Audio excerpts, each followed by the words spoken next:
Today I'm putting another harness in to this compressor here.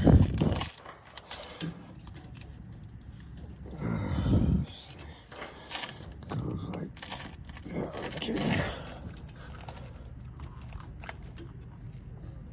Anyways, I'll get it right.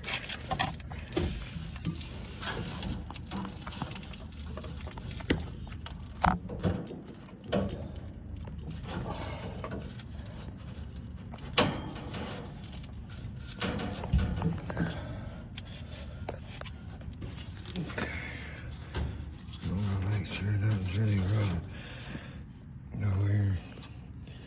So pull this old one out and